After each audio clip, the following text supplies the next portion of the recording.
Did any other team but the Cowboys get totally fleeced this trade deadline? The answer might surprise you.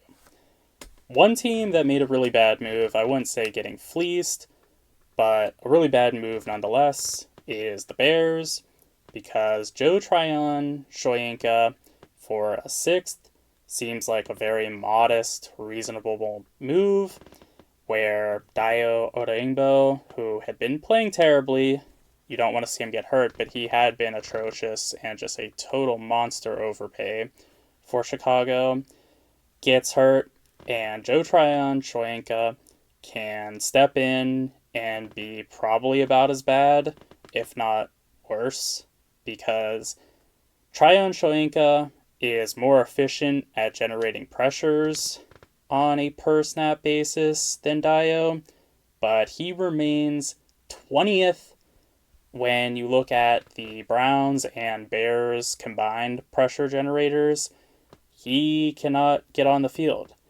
And he is only making like the minimum salary wise, but he has $600,000 in future void year money despite only being under contract this year. It is ridiculous. So $500,000, very small in the NFL, but that's going to be just completely wasted on a guy that won't be on the team and really probably shouldn't be on the team to begin with. And they gave up a sixth. So this move gets an F for me for the Bears. They're not in a title window. They have no chance of competing this year, so no need to rush things. And, giving up a sixth, not a great pick by any means, but giving up anything at all is unreasonable for such a bad player. This is an A++ for me for the Browns. Basically just getting something for nothing. A great move, though, for the team in a win now window that is actually trying to win something is Roger McCreary to the Rams. I'm just going to get out in front of it and say this is an A+ move for me for the Rams. A 5th round pick for Roger is A-okay in my book, and I value picks rather heavily. McCreary has a awesome baseline of play, 3 great years in Tennessee, which is incredible to say. And he's only like 26, I want to say, maybe 25 even. But we'll go into it thinking he's 26. That's somebody you want to maybe try to re-sign if you can work something out, because he shouldn't be overly expensive. It's not like he's been just superstar level, but he's been very consistent for Tennessee, as the rest of the team has pretty much just been terrible. So he could really be a nice addition moving forward, and he really shores up the secondary for this year, because with secondary being so predicated on who your weakest link is, he's going to make sure it's not going to be anything easy in the nickel position, as he should hold it down quite well. So even if they don't re-sign him, which I think they should, he's going to really help this year as they do try to get, something with Stafford being on his last legs. So for Tennessee, they don't have any corners. It's a no corner challenge seemingly for them. Do they think they're in like a championship window or something? Because why not just wait for getting a comp pick for him? They're not going to be a free agent destination to begin with, so they should be getting comp pick looks. So, why rush it? And McCreary, he's not super old. Like, are you saying you're not going to be competing in the next, 6 years? By the time, he'd be aging out, that just doesn't make sense to me. So I give it a D-. It at least is, something sort of relevant, and you do maintain, young assets potentially with a 5th round pick, but I just would have much rather kept him. He's not old by any stretch, and, it's just a weird move for me overall. Another weird move for me is with Keon White, the addition to San Fran. They get Keon White and a 7th for a 6. One of those basically nothing type of asset deals where White has not been playing well whatsoever this year, but he did have promise He's flashed really well at certain points and was an intriguing prospect. Wasn't very polished, I wouldn't say, but was a very physical player, so it makes sense given what the 49ers like to do. They like to beat the crap out of you and also be injured, so, you know, he can fill in for the injury to Bosa as a body, but I don't think he's going to have any sort of production near what Bosa was giving them. So maybe they hope that with the great coaching they have in San Fran, he can, be crafted into something legitimate for them and be something moving forward.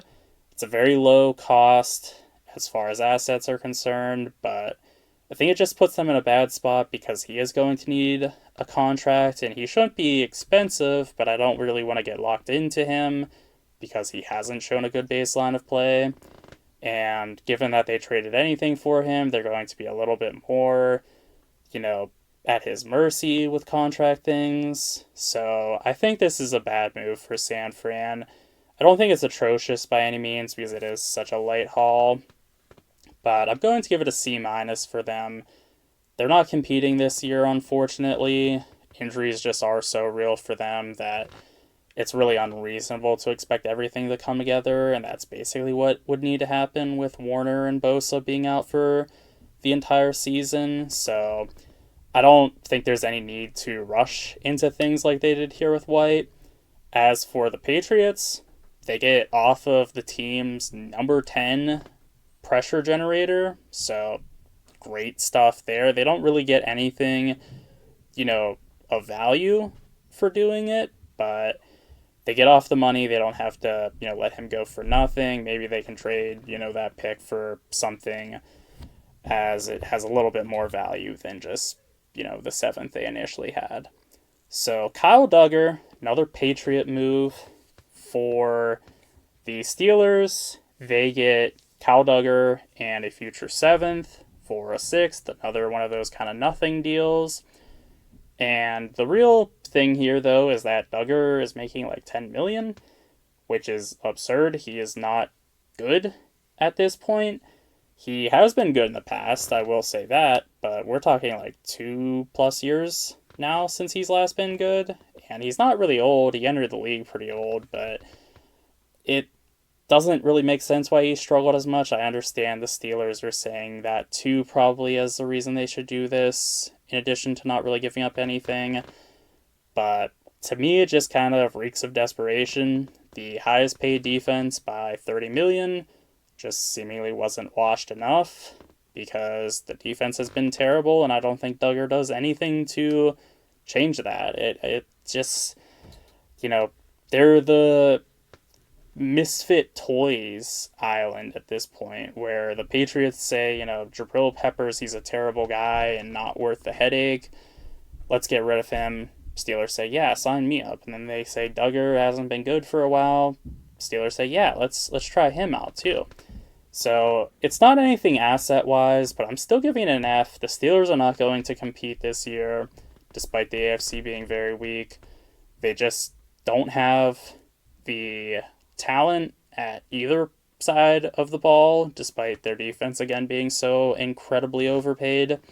So it gets an F for me that they don't get cap to roll over for next year and, maybe kind of do that as a continual thing where they, keep pushing money into the future because their window is not anywhere near now. And they need to start addressing that. So keep making these moves for right now is really stupid, I think. As for the Patriots, they get cheaper. It's addition by subtraction. I think getting anything for him, again, very, very modest. But I think getting anything is good for a guy that's not really contributing. Finally, we get a move where I think both teams benefit with Michael Carter II, the corner for the Jets, being moved. John Mechie being thrown their way, I think, was kind of just like a, can you throw him in while we're at it? He's not really doing anything for you for the Eagles. They get a future 6th and a future 7th as well. So, very light haul for a guy that has a really nice baseline of play. He's been a very good nickel in this league for some time now. He does need a contract, though, so that is going to be something that minimizes this. Still, though, I think they really now have a great baseline because between Mitchell and DeJean, you obviously have two great building blocks, young ones as well. And if DeJean can make the move to outside, which I wouldn't doubt, he's an amazing player and he has, some history there, they could really be cooking with Carter in the slot. If not, I think they could still get some value with him. If DeJean does just, play well as a nickel, they could bring in Carter for some dime packages to really get stingy in passing situations. So I think this is pretty solid, honestly. I think it's a little bit odd because I didn't see if Adoree Jackson was hurt or what the deal was there, but if you have Adoree Jackson and Carter and DeJean and Mitchell, you are really getting a little bit overkill there when you factor in the other move they made with Alexander as well. So I understand it's a position you do want to have some depth at because you are going to be using a lot of them and you can easily get hurt and, then be really weak at a position you don't want to be weak at. So maybe there is something with Alexander. Maybe they just don't like what he's shown as he was tasked with more with Mitchell being hurt. So it's hard to say in that front, but I don't mind what the asking price was for Carter II. I don't think he is going to be a long-term play for them because I do just think, at some point you do need to shed some talent and, everybody can't be paid. The Eagles are pretty aware of that, I would say. They have had an amazing team for so many years now that they've had to see some great players go. So he's probably just a rental, but even still he could be a darn good rental. I think this is a fair value for the Jets. They get younger with the picks, potentially. Maybe they get a second NFL caliber wide receiver for whatever rookie quarterback they're going to have. So, it's all right. I think it's good for both teams. I think it's better than average move for both teams. I give it a B for both sides. I can't really make, much more of a reaction on it than that. For Jair, though, this is one I'm really into for the Eagles. I think this is a great, high risk, high reward where, there's a chance he doesn't really do anything for you, but there's a chance that he also gets back to being a darn good player. So, basically trading a 7th, they get Alexander in the future 7 for a 6. They give themselves some options at corner, which is such a valuable position.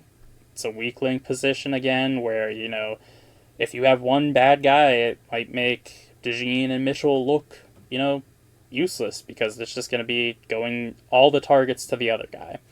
So Alexander can shore that up at, some point. You think the volatile guys are going to be able to contribute at a meaningful level. So I like taking swings here, and I like it a whole lot because, again, he has such an amazing baseline of play. The past 3 years, if you average out his PFF grade, he would average being the number 3 corner this year. Obviously, there's more to it than that. He's not necessarily going to be the player that he has been in the past, but I love taking a swing here for Philly. Very, minimal asset stuff. Obviously, a little bit of money going his way with the $10 million remaining on the contract, so it is, a little bit less flexibility moving forward that they could roll over, but if Alexander is right, this is actually really big for Philly, so I give it an A for them, and I give it a D for the Ravens, as in David. I think this is not a very sensical thing they have done, because they do have the 3 corners with Wiggins, Awuzie, and Humphrey. You feel really good about that trio with Awuzie having this revitalization and Humphrey being ever steady. He hasn't been great this year, but we want to bank on him. And Wiggins has been really good in his time in the pros to this point, was a great prospect. So you like what you have there, but, is there any harm in having a fourth? I don't think so. And, maybe Alexander was being bad in the locker room or something, being upset, messing with the morale, and they just don't want to deal with that. Maybe. But I think the Eagles would do their due diligence, and, if they sense that was a thing, they wouldn't go for him because he is going into a crowded room as is. The reason I really don't like this for Baltimore is that if they converted an asset of his or just the money into a real edge rusher, that's fine. You need pass rush more than you need coverage in Baltimore's instance, but this didn't amount to anything for them as a prelude to the Draymond Jones analysis. But to round out the Eagles spree, another good grade for them. I'm giving them an A for Jalen Phillips. They trade a third for Phillips, and Phillips is 16th in edge pressures this year. He has 25% less snaps than the average person ahead of him. He's also a plus run defender. Not always the greatest, but I would still say he's soundly a plus run defender. Very strong. Has some bulk to him. He doesn't get moved around really. So this is a very intriguing move, I think. He is already playing really well this year, and I think they are going to have to let him go just for money reasons, but if they do not, this could really be a steal for them, because if they do like what his health looks like moving forward, they might just have an amazing player that they got for a third-round pick, and he's just getting into his prime. So I like this move a whole lot for the Eagles. Another kind of high-risk move, but they really could be reaping the benefits of it, and in a league where, just in general with sports, you're not getting rewarded for having a, decent team. You need to have these high risk, high reward guys because you're going to need that to win the Super Bowl. You're going to need to get lucky on, one or two things. So if Phillips gets, them lucky in that sense where he is healthy and at his best, that could really be the difference in them in this crowded NFC. So I'm perfectly fine with giving up the 3 for him. It, could age really poorly, and if he is hurt and, doesn't contribute, a third's a pretty valuable pick they gave up for, nothing. But with that said, I think this is a pretty solid move for Miami as well.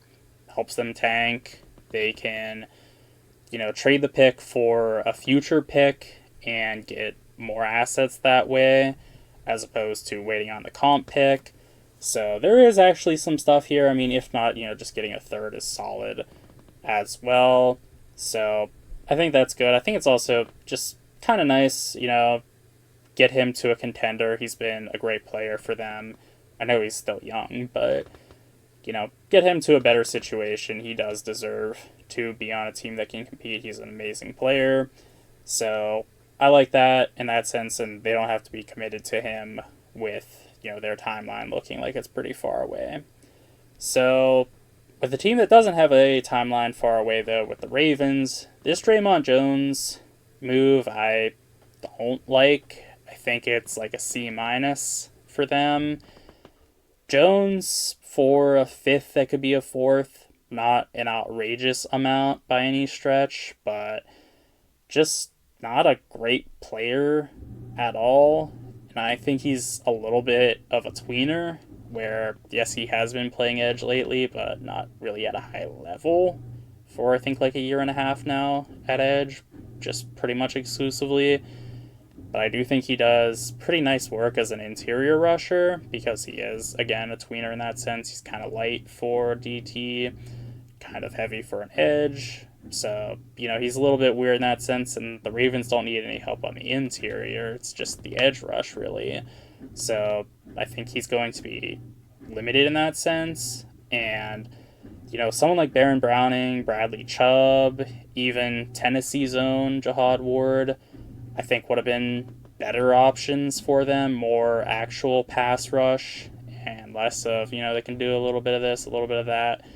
So I think this is a very strange move. I guess he fits the physicality of, the Ravens' identity, but aside from that, I'm just like, what is the real, agenda here? Honestly, I would just rather have Alexander on the 1 year than Jones on the 1 year. So I think, giving up more for Jones in the process is pretty whack. So with that said, I do think this is a B plus for Tennessee. Maybe you could have gotten something a little bit more intriguing than this package of, a 5 that's potentially a 4, but, they're rebuilding. Baltimore isn't a lock to even make the playoffs, honestly. Like, I feel pretty good about their team, even with them having such an abysmal start, but, there's a chance they miss the playoffs, and then you get a decent pick out of it. So there is that. I think it's a solid haul for them. And here we start just falling off the rails because we're getting into some Cowboys moves where Jerry Jones just made Nico Harrison look like a mastermind for Dallas. Decision makers being terrible. We're handing out an F for the Logan Wilson for a 7th move, and you might be wondering, 7th being given an F? Yeah, because Logan Wilson is the caliber of player you consistently find in free agency at a position you consistently find in free agency as well. Wilson, 2 years ago maybe, was a darn good player, but been a while since we've seen that, and he's making about $6 million a year. That's solid linebacker money. You can definitely get, a real guy in free agency, not give up an asset for him either, which, 7th, the very lightest of assets, but at the end of the day, it's a 7th and also, like $6 million per. So I don't like this at all for Cincy. Something for nothing, pretty much. I give it an A for them. As for the Jacoby Myers move, I'm giving this a D for the Jags. They trade a 4 and a 6.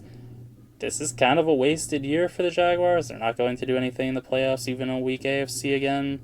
So why really rush things? I think this only has value in that it clarifies just how bad Trevor Lawrence is, if he's workable at all, because, there is the little bit of an excuse that the receiver play is not great there. This will, give them a better baseline and make it more apparent what Lawrence is actually doing, but I don't think that's enough to give up, a 4 and a 6. I think that's, getting to the point where it's actually some solid value. And, Myers has been good at times, but more often than not, he's just kind of whatever. So basically a 3rd going to the Raiders for an okay 8-week rental.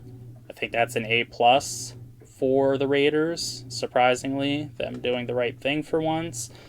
Rashid Shaheed, another wide receiver on the move. This is a move I like, though.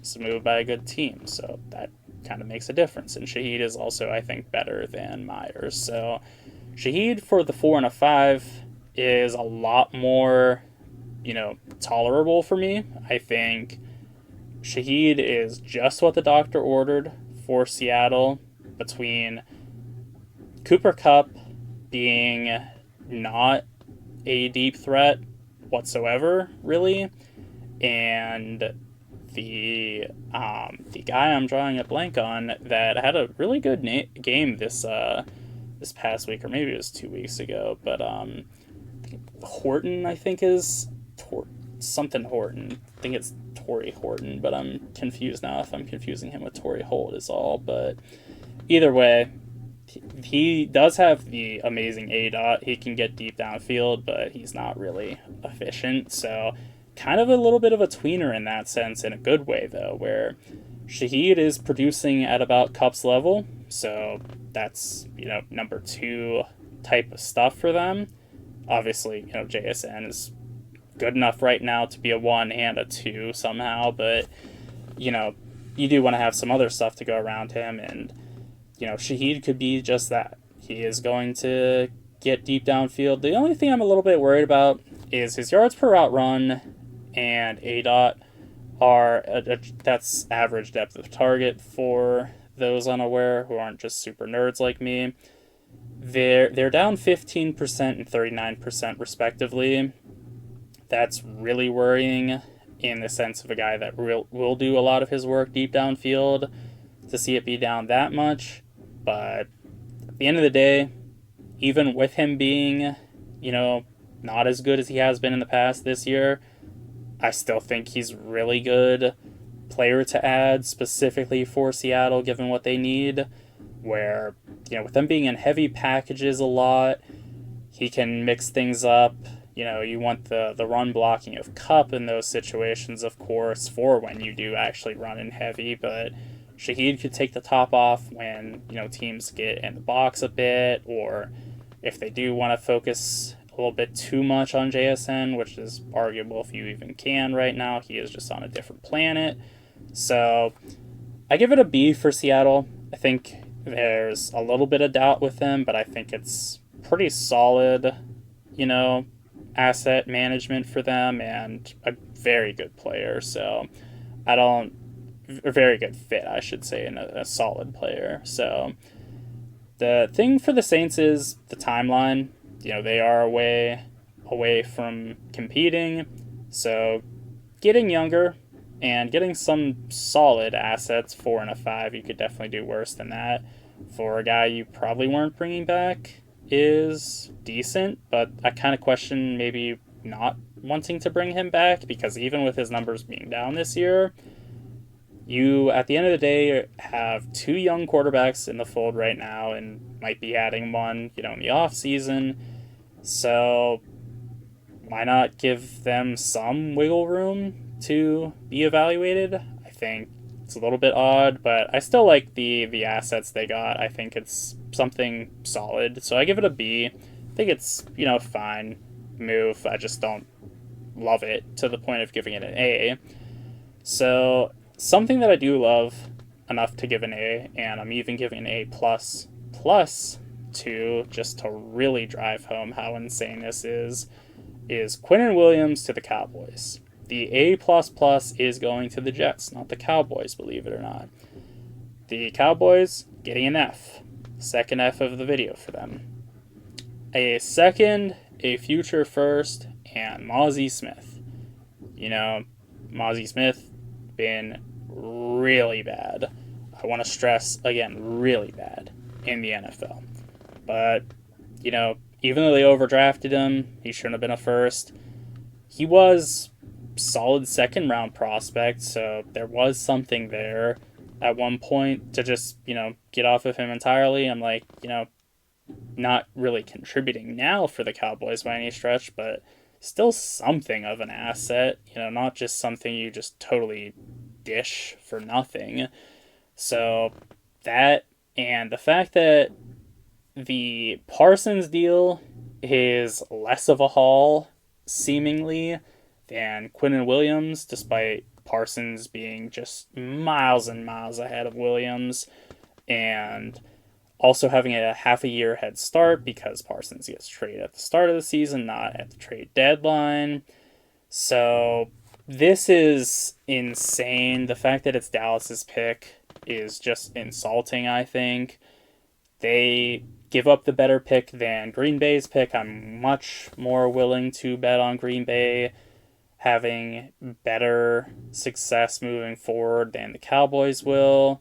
So I think this is just absurd. A first and a second compared to the first and a future first for the, Parsons deal. I should say the second and the future first, but, are you really, really going to say that these things are equivalent values? It's been like a year and a half since Quinnen Williams was worth even a first, let alone this haul that they got. So the Jets, if Jerry calls, you just blindly say yes. You don't even let him finish the sentence. Right now, he's just really again looking to be in headlines and not care about winning. This is such a bad move. It is honestly comical, and I don't think people are realizing probably how bad it is. Something that is a very odd situation is the Sauce Gardner trade. Once again, the Jets dishing out a player, getting back a first and a future first. Amazing, amazing return on a great player. So it is odd in that sense. Adonai Mitchell being thrown in as well. The Colts being very frisky here. And it's, very, I think, quick to evaluate the trade because in most cases you want to be like, we'll wait and come back to this like a couple years from now. But I think the Colts are really saying, unless Daniel Jones is just this guy for sure, they're saying we are really at the top of the AFC right now, and there's not much competition. It's going to be as light this year as it will be probably for the foreseeable future. So why not, really go all in and, probably overpay a fair amount, I would say, for Sauce. And despite him being an amazing player, that is, and, really just lock into Charvarius Ward's coming back too, so the secondary can really take off and be actually a huge strength as opposed to just kind of there. And, the offense will continue to be amazing given the great receivers, a really strong offensive line, Daniel Jones playing at an awesome level, Jonathan Taylor being a running back that actually matters right now. So I think this is a move where if the Colts don't win the Super Bowl this year, which is a very tall task, I fully realize, I think this gets to a point where you start worrying because Daniel Jones, amazing this year. Could very well just be doing, the next Sam Darnold where a New York quarterback goes elsewhere and then looks amazing and they just are that. But I don't want to bank on that happening. I think, the baseline of like 6 bad years for Daniel Jones and being overdrafted in the first place is a bit worrying. I don't want to lock into this is our year and, Daniel Jones will lead us the rest of the way, maybe moving forward. So if they don't win the Super Bowl this year, I think there's a chance that the pick will be decent this year, but even better next year. And if that's the case, the Jets go from getting a really good return to getting some monumental assets. Adonai Mitchell, not a bad player too. He was somebody that was consistently talked about as a real first round type of talent, a certified second for sure in the consensus board.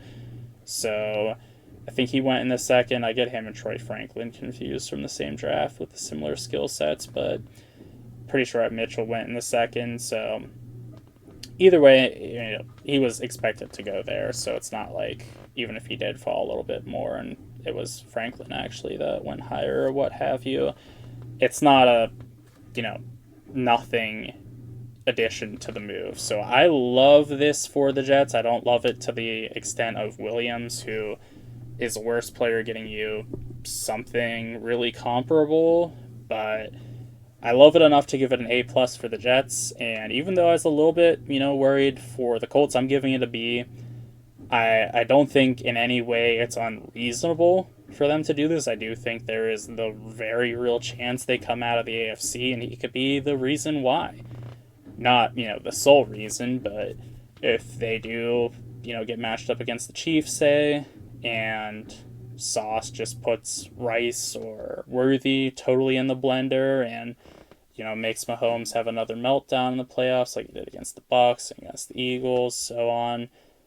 Lou Anarumo is Mahomes' father after all, so he might, really factor into things. And with that said, Anarumo doesn't typically run a whole lot of man coverage, but with Sauce, you got to just put him on the best guy and say, just do your thing. And, this defense could really be scary, and I totally see the vision. I just am very nervous because it is really betting on Daniel Jones. And maybe he just is that guy, but I'm not quite there. So those are my thoughts on the trade deadline. Be sure to let me know what yours are in the comment section. Thank you for watching.